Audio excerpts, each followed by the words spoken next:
வணக்கம், நமஸ்காரம். ஸ்ரீரங்க விமானம் பார்த்து கொண்டிருக்கிறோம். தங்க விமானம். நான் முதல்லே ஒரு பதிவு பண்ணினேன். ஸ்ரீரங்கம் ரங்கநாதர் திருக்கோயில்.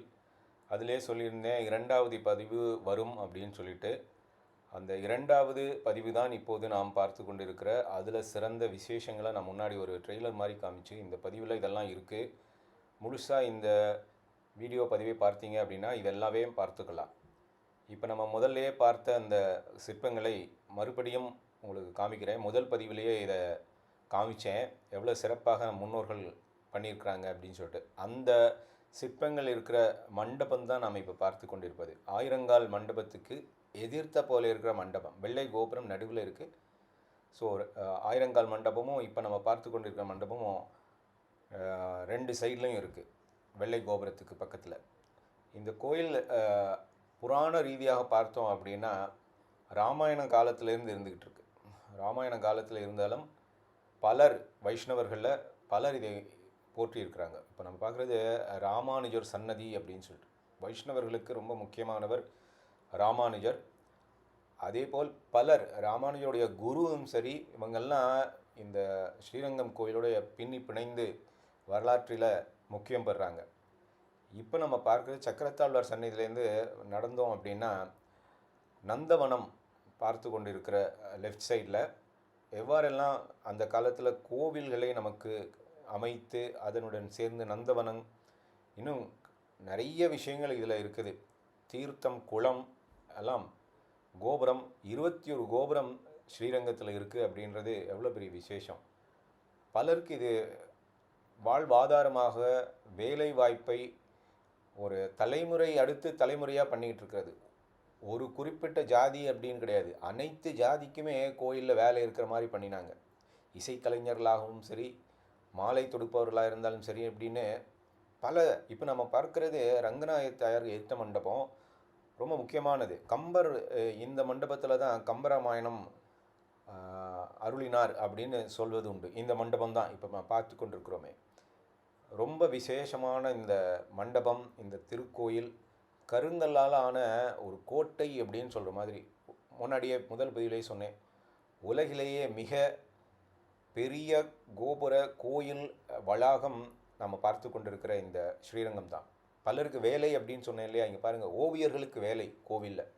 எல்லாருமே அந்தந்த ஜாதியில் இருக்கிறவங்க அதை அதுக்கு நாட்டாண்மை வச்சு அந்த ஜாதியை பெருமைப்படுத்தினாங்க. அதை யாருமே ஒரு கீழ்த்தனமாக நினைக்கவே இல்லை. வெள்ளைக்காரன் அந்நியர்கள் இந்த ஜாதியை நமக்கு கேவலம் அப்படின்ற ஒரு சிந்தனையை கொடுத்துட்டான்.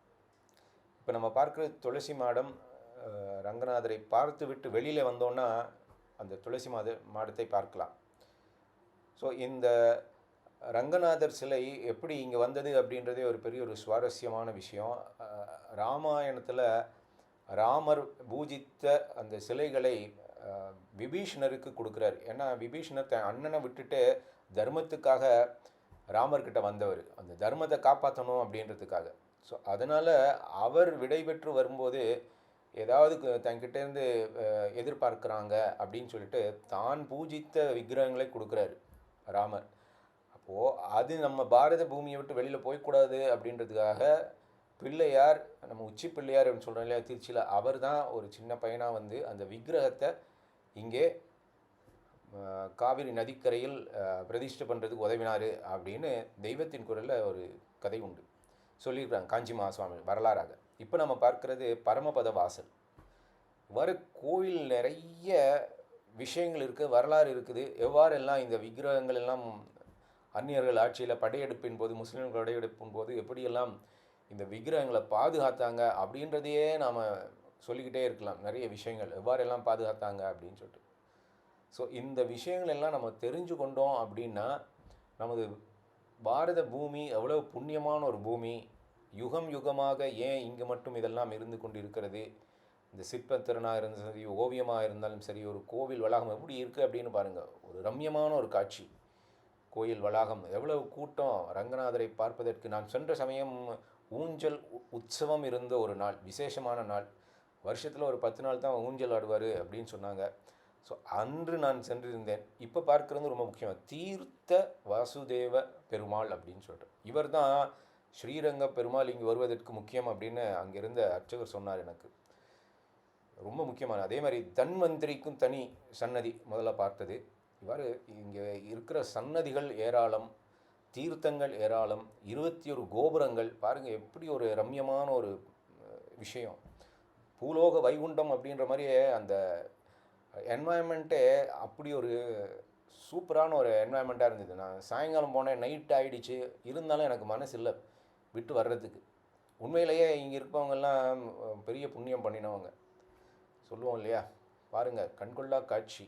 அதே மாதிரி அதுக்கு பக்கத்தில் ஒரு தீர்த்தம் எப்படி இருக்குது அப்படின்னு, தீர்த்தத்திலேயே சிற்பங்கள் எல்லாம் பண்ணி வச்சுருக்குறாங்க.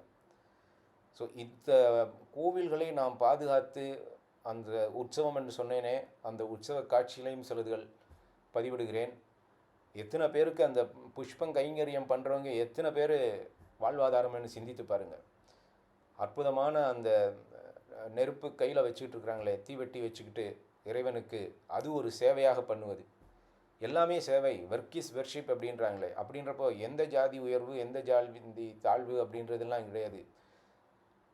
குலச்சாழ்ச்சி உயர்ச்சி சொல்லல் பாவம் அப்படின்னு பாரதியார் சொன்னார். அதனால் உயர்வு தாழ்வென்று இல்லாமல் அனைவருமே ரங்கநாதருக்கு சேவை செய்கிறோம் அப்படின்ற ஒரு எண்ணத்தில் தான் அனைவரும் செய்து கொண்டிருக்கிறார்கள். சனாதன தர்மத்தில் எவ்வளோ ஒரு பெரிய புண்ணிய பூமியில் நாம் பிறந்திருக்கிறோம்.